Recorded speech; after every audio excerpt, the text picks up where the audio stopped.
You became like painted as like this champion of the boom bap era and the golden era of hip hop, like this savior. Did you feel that was a fair title? Was that pressure to live up to? Because obviously you're appreciative of that era, but you're from this era. Right. At first, it was something that like I was proud of. As I started progressing through my career, I started seeing it as something that like people were using to marginalize me. You don't want anybody to tell you how to paint your picture. You know what I'm saying? You just don't want to be marginalized. Like, I don't even think it's an artist problem. I really think it's just a human being thing.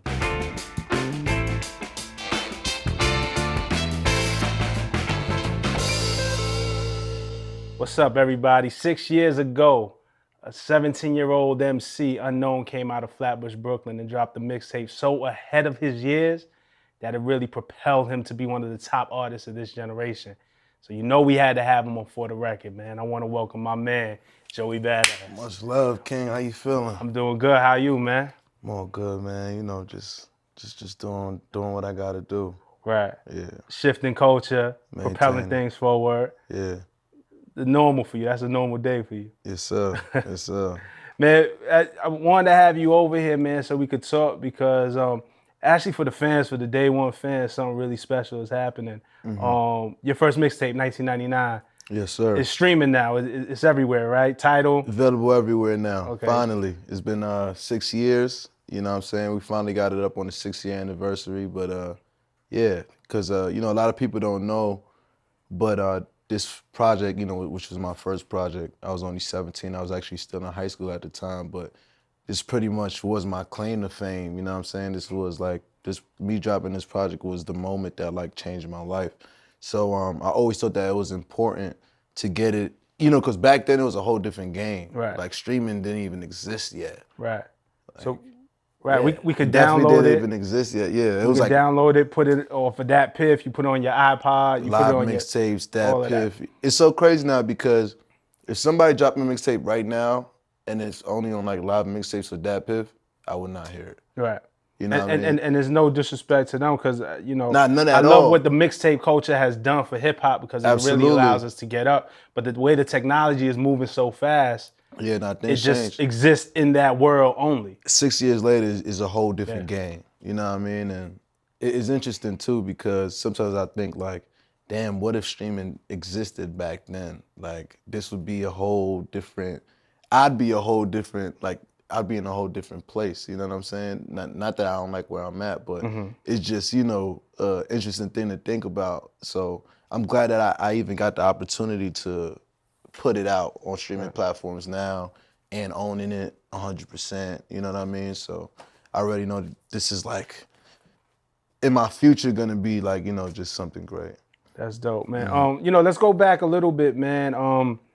I mean, I remember the first time I heard Joey Badass is I saw a video for Survival Tactics with you and Capital STEEZ, rest in peace. And it was exciting. I couldn't believe what I was seeing because y'all was so young, but y'all was spent, like it just seemed beyond y'all years. The other thing that I don't know if I ever told you this, you know, you got the beat, the instrumental was the Styles of Beyond beat, right?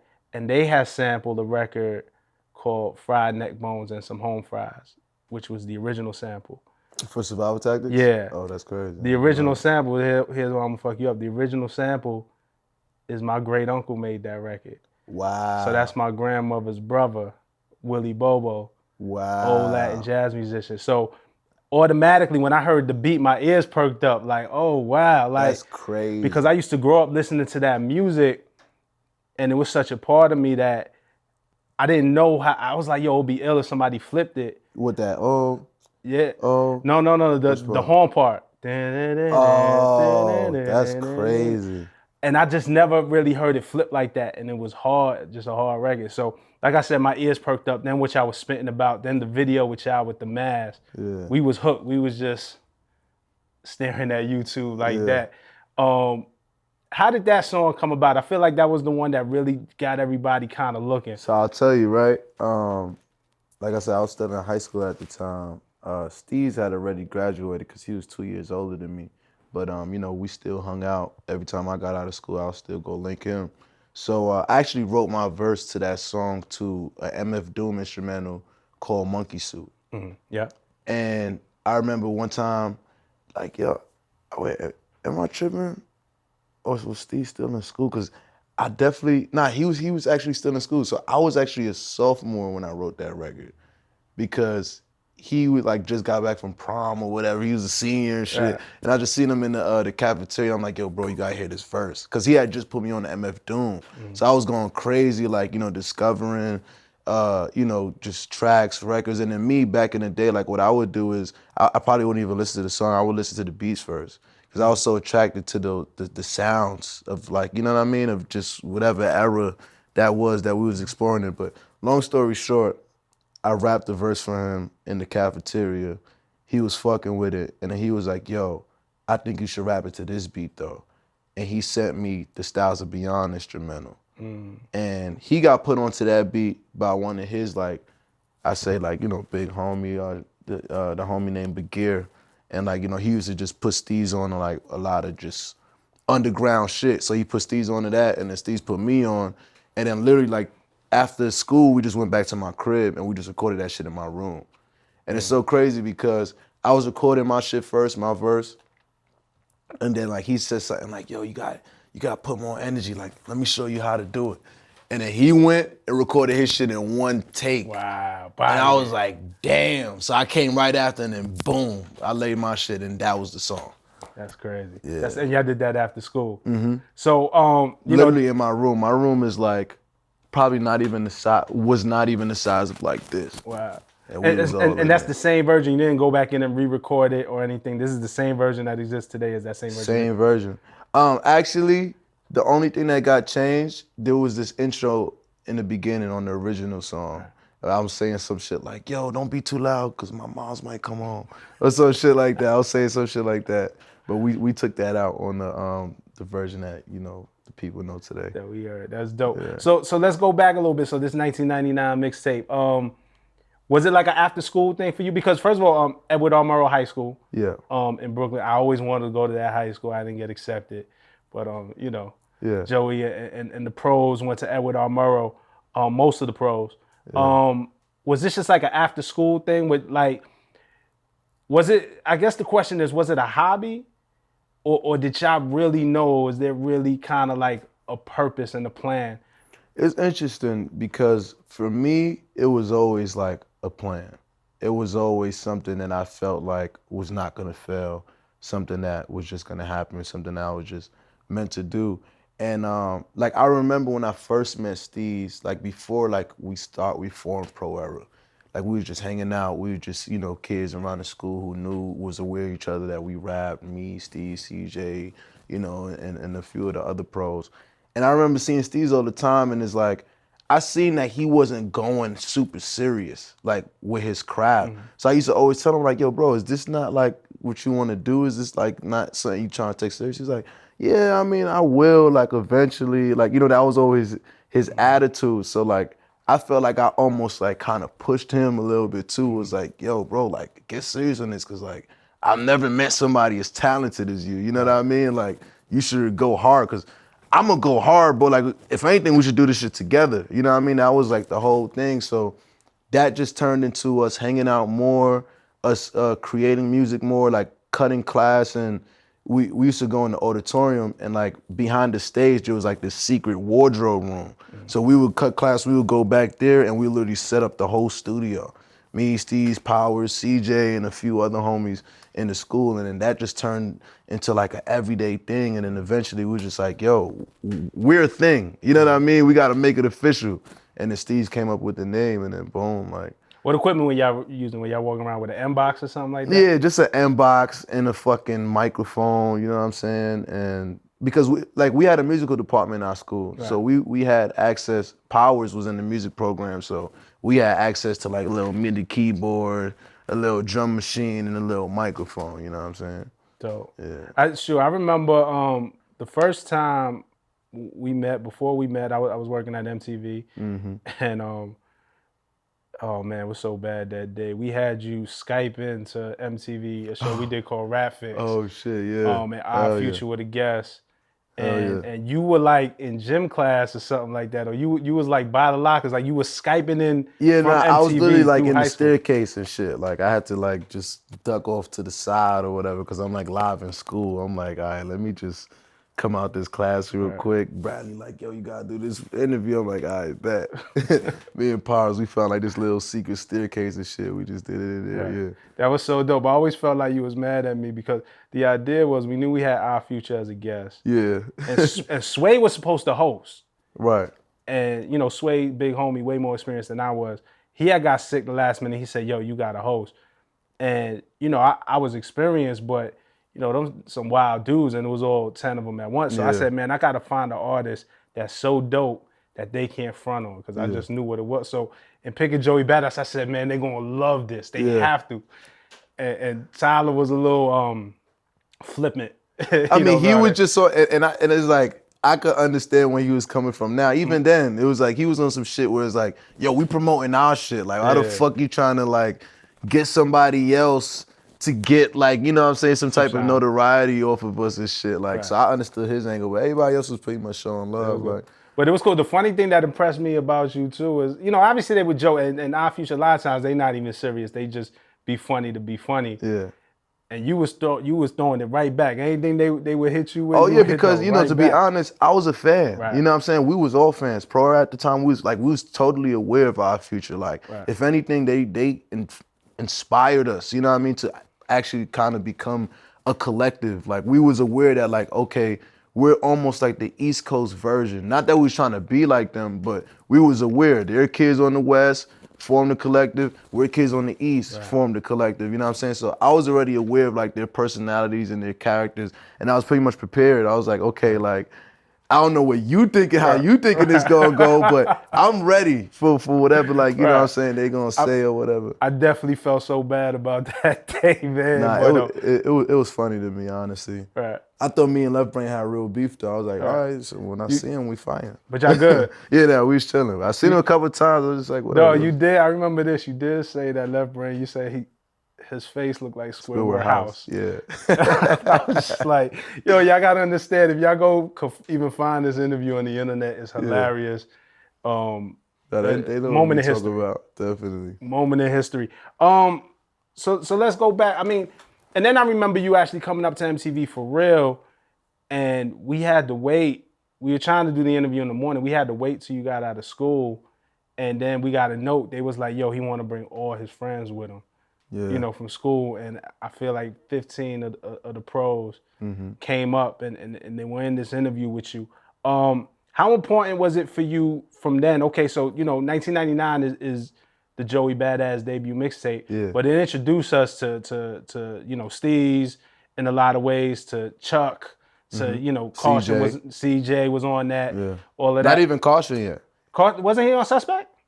Nick Caution? Well, yeah, he was on Suspect. Yeah, pretty much everybody, yeah. How important, so it wasn't even just this dream for you, you were bringing everybody with you from day one, no matter what. Right. I mean, like, you know, for me, at that time, you know, we had formed something that I felt was greater than any one of us just being on our own, you know, just in an individual capacity. So me being the one to like get the most shine at the beginning, I thought it was very important to like make sure that I still got to shine that light on the crew. You know what I mean?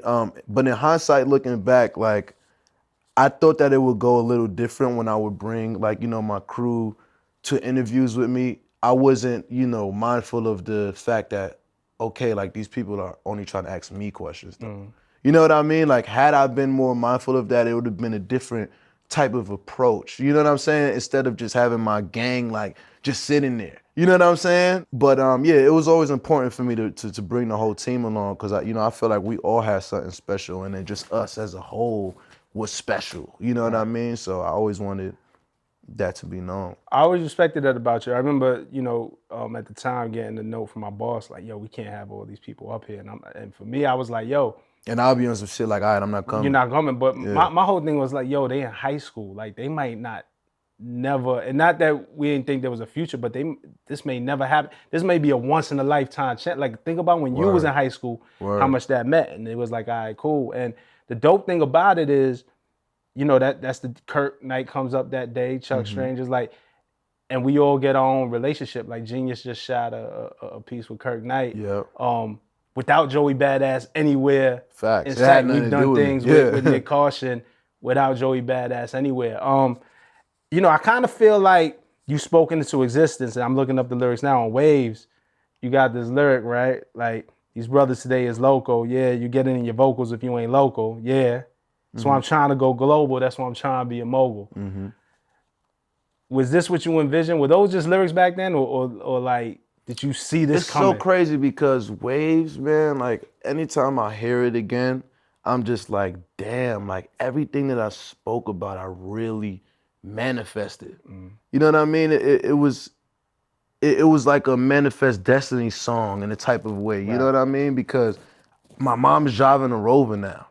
Like I met Hova a few times. You know what I'm saying? I got gold records. I met up with Madlib. You know what I'm saying? Global now. Like, you know what I mean? So at that time, I was just, you know, overly ambitious. And like I said, at that age, like I just knew that it was gonna happen for me. It's just a feeling inside, like, I'm not gonna fail. It's just gonna work. And it worked. And like writing it down, I feel like made that even stronger. Made the possibility even stronger. You know what I'm saying? Like when they said, like, you know, when you write your ideas down or whatever, it's easier to attain them. Right. Yeah. How did you get, I mean, you know, so you impressed, one, just because you could spit, I think was super impressive. Like your talent was impressive. So it could have been over any type of beats. And with those lyrics and the flow and the intensity that you were spitting at, the talent was evident. I think that you caught the hearts of a lot of hip hop fans based off of your musical choices. Now, I had seen you say somewhere, I think it was on 47 Minutes, that necessarily the beats that you were picking from MF Doom or Lord Finesse or whatever, you weren't quite maybe familiar with the songs. You were just searching instrumentals on YouTube. So there was a vibe that you was going for. Yeah. And you weren't necessarily maybe a big fan of the Lord Finesse record that you picked because you had never heard it. Yeah, to this day, I still haven't heard the record. Right. To this day, I like the beat that I use. I still haven't actually heard the record that was made over that beat. But yeah, that was something that I did a lot at that age because I was easily influenced. So because of me knowing that, and especially if I had a beat that I really loved, I didn't want to hear anybody else over it. I just wanted to just give my fresh, you know, approach to it without hearing like, you know, oh, how this guy came on the shit, or like, you know what I'm saying, or how the song sounded originally or anything. So, and also I just didn't have no beats. Right. You know what I mean? I had no producers really at that time. Like I had Powers and Kirk, but they was really just starting up. Right. They wasn't at the level yet where they was able to make the exact sounds that I wanted all the time. You know what I mean? So that's really why that started. I feel like that's the precursor to the type beats era, because now you could go on Which YouTube is crazy. and type in Joey Badass type beat. Which is crazy. I've used 2 already. Right. Like my Christ Conscious song, that's from me searching Joey Badass type beats. And then the song that I got with X on his latest album, we was just in his crib, and that was a Capital STEEZ Joey Badass type beat. And we just heard it and was like, boom, this is it. What were you searching back then? To get the beats, the beats that you selected for 1999, what were you searching? What were the search terms? MF Doom instrumental, and then that would take me down a rabbit hole of, it would bring me to Madlib, then Madlib would bring me to J Dilla, then so on and so forth, J Dilla to Lord Finesse, and so on and so forth, and that's pretty much just how I found them. Right. YouTube was probably like, yo, YouTube don't get the credit it deserves, because it's like, you know, I feel like YouTube helped a lot of people, especially musicians. Right. That's dope, man. And you know, I just want to talk about that to give the lesson, because I think the type beat culture now is really a business. There's a lot of producers who survive off of really type though. beats. And just knowing that this stuff don't lit off of type beats. Absolutely. But this stuff don't live in a vacuum. It's not like one day somebody woke up and said, or I'm gonna do a Joey Badass type beat. It really kind of starts from you just being young and other musicians like yourself being young, searching for old instrumentals, and then it evolves into something else. That's a fact. And you know what I think is cool about type beats is like, as an artist, we all go through our phases where we want to get experimental, or we want to do this, or we want to do that. So the fact that I could just go on YouTube and just search up my type beats, and I can hear the sounds that like people automatically think that I'm supposed to be on, is like a way to never get lost almost. You know what I'm saying? It's like, boom. Oh shit, this shit just came out 2 months ago. This is still like, you know what I'm saying? This is the frequency that people hear me on, or if I was to search anybody type beats, like this is the frequency that they hear these people on, which they think is like, you know, the right thing. So I think that's a cool aspect about it as well. Let me ask you a question, because then that's interesting. After 1999, you became like painted as like this champion of the boom bap era and the golden era of hip hop, like this savior. But at the same time, you're young. You're 17 at the time right now. 22? 23. 23. Just turned 23 this year, right? Yeah.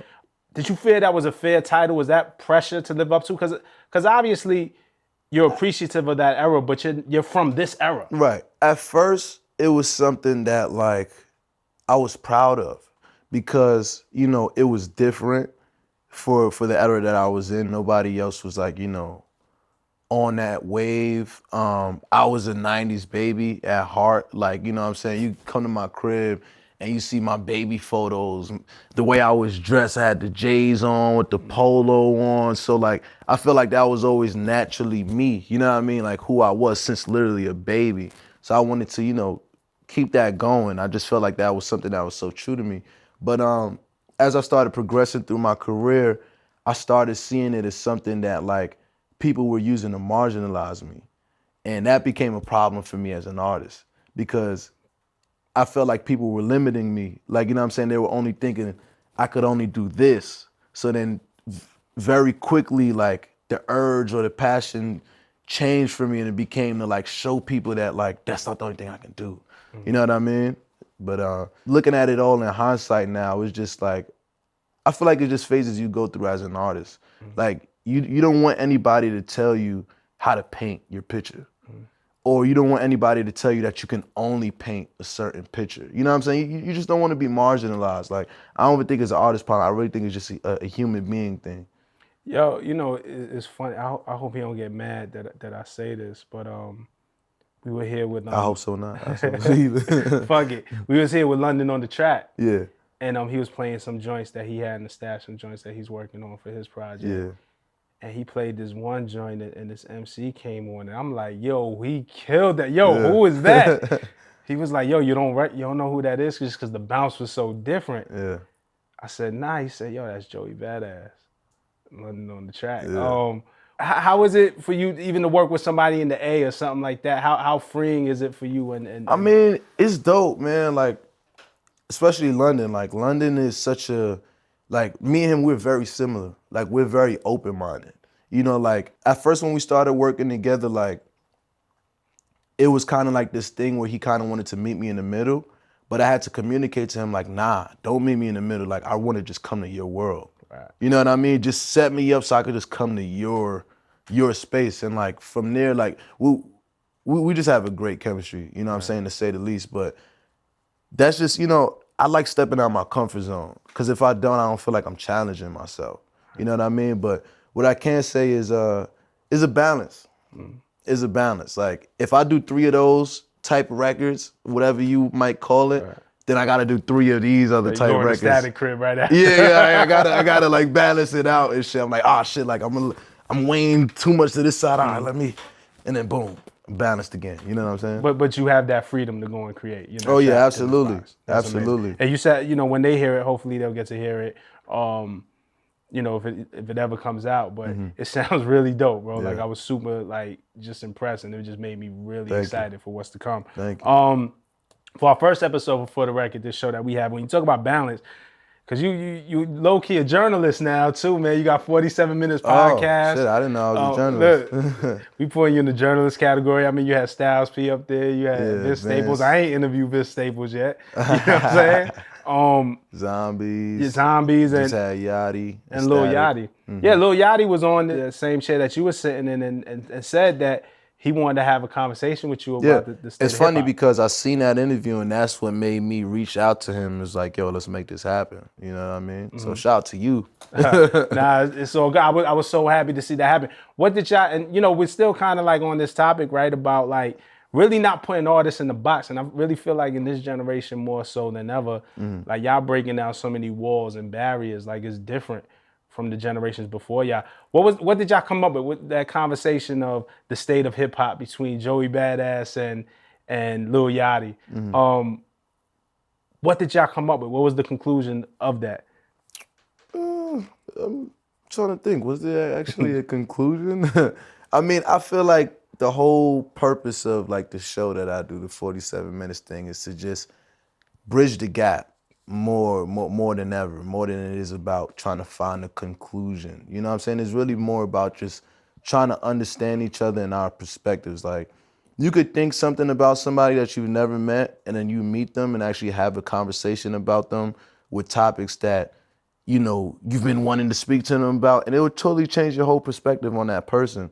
So, you know, the thing with me and Yachty is like, I was already, like this year, I was already awakening up to the idea of like, just where the game is today. So having that conversation with him, it just gave me a deeper understanding of like where we are and, you know, the different sides of the spectrum and why things are a certain way. Like, you know, he was in college and he was broke, you know what I'm saying? And then he just started doing this thing that was fun to him and it worked, you know what I'm saying? And I don't think there's anything wrong with that. Like, you understand what I'm saying? Like, I don't think everybody gotta be a lyricist. I don't think everybody gotta necessarily take it as seriously as other people. You know what I'm saying? I think that's just the way it is. And I feel like it's kind of always been that way. You know what I'm saying? People may argue like, oh, in the 90s, like, yeah, it was more talented MCs like across the board. But like, it's always been people just, you know, doing it for fun or, you know what I mean, we look at this wall over here. I don't know if the cameras can see it, but we got a Kid and Play record.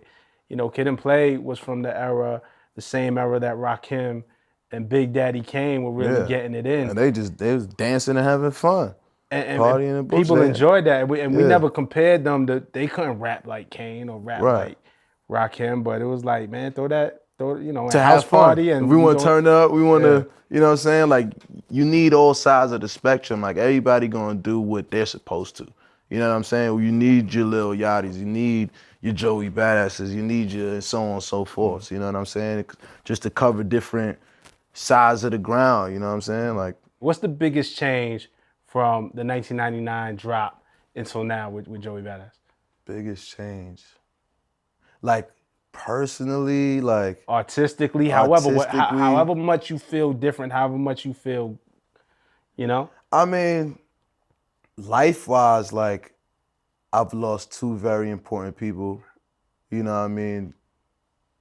Two people who were like extremely close to me, extremely impacted my career. So that definitely, you know, had like a life toll on me. Currently now, like, you know, I am a dad.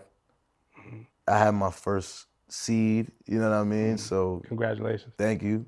That definitely changed a lot for me. I look back in hindsight all the time to like those 1999 days and just being young and inexperienced and like seeing a lot of things for the first time and probably not going about things the way I should have, but learning, you know what I mean? So I'm just glad that I could be at this point now where it's like you said, like I've started early. So to still be here at 23 and still feel like I have a whole another 15 years to go, like that's probably the greatest change, the best change, you know what I mean? Like to still be young in the game 6 years later. Like in 4 years, I'll hit my 10-year mark and I'll only be 27. Jay-Z, we always say this, the famous example, Jay-Z didn't drop Reasonable Doubt until he was 26. Exactly. I'll be 1 year older than that. We're probably on my 5th project. Right. And still going. So, you know, I'm just blessed, man. I'm just thankful for where I'm at. Grateful that I could provide for my family, you know what I mean, and for my loved ones. And yeah, I think the greatest change is, you know, just going from a boy to a man. Did you ever think about that too? In 1999, you also, at 17 years old, was rapping about, you know, having children and a wife and kids and starting a family in your home, and that's already starting. Like, you really did manifest so much of those lyrics on that album. Yeah, it really is crazy, man. Yo, last couple things before we get out of here, man. The show's called For the Record. I want to throw some rapid fire questions out at you. Okay. And the first thing that comes to your mind, you say what it is, all right? What's your favorite 1999 record? Your favorite record off the 1999 mixtape? I got a couple. Can I say a couple? Penny Royal. Just because like that was so, at the time, it just captured like my emotions. Like I was going through like feeling heartbreak for the first time, you know what I mean? Like, or being in love for the first time and just kind of giving it this dark, twisted spin, you know what I mean? Like I always super revered that record. Like once I made it, I was like, oh man, this is one of my favorite records I've ever made. So Penny Royal for sure. I love Funky Hoes just because like, I don't know, like how playful I got with it. Like, it's funny because that was one of the last records made for 1999 because I was at this point where I was looking at all the records I had and I was like, I ain't really got nothing that's like playful or like maybe you could play it at a party or some shit. Right. You know what I'm saying? So I just made that, boom, and I love the way that turned out. And then I gotta say Daily Routine, that was the first song that like, I didn't use a pen to write. Wow, you just freestyled that. Like, yeah, like made it up all in your head. Yeah, like, boom. I was like, and I love that song, just the message I'm talking about. And then, yeah, that's it. I the whole goddamn thing. The whole tape. The whole shit. All right, what was the hardest 1999 record to write? That's a good question. Oh, damn, fuck it, we off that question. But I was gonna say Snakes is also probably one of my favorites. But the hardest one to write was probably the intro, because it came last. It came dead last. Like I had the whole project, I had no intro. And then I was like, all right, well, how I'm gonna start this thing? And I literally just like took a walk down my block, East 34th Street, and they had this, I went inside like this schoolyard and I'm just chilling there. I'm in like the little jungle gym, like dead ass by myself. And I'm just like coming up with this verse in my head, a cappella. And like I was like, how am I gonna start this? Like, what's the first thing I want people to hear from me or get from this project as soon as they put it on?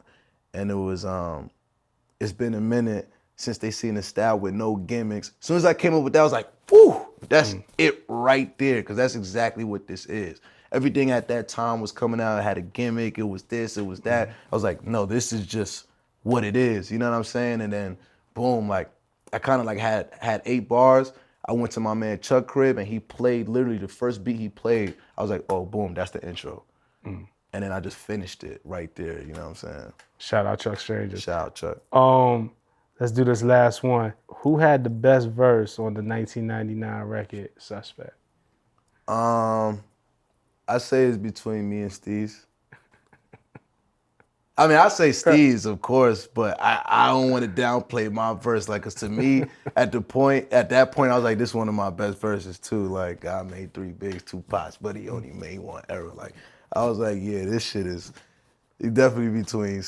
I'd say STEEZ. My vote is STEEZ. Okay. But I know that it's between those two. Yeah. Did it get competitive between y'all? Were y'all all there the together? Right? What? All the time. All the pros on Suspect. Yeah, we all wrote that at the same time together. Like we just had this, it was one of like our first like big studio sessions. Like we all got there, let the beat loop for like hours, and we all sat there around the room and just wrote our verses.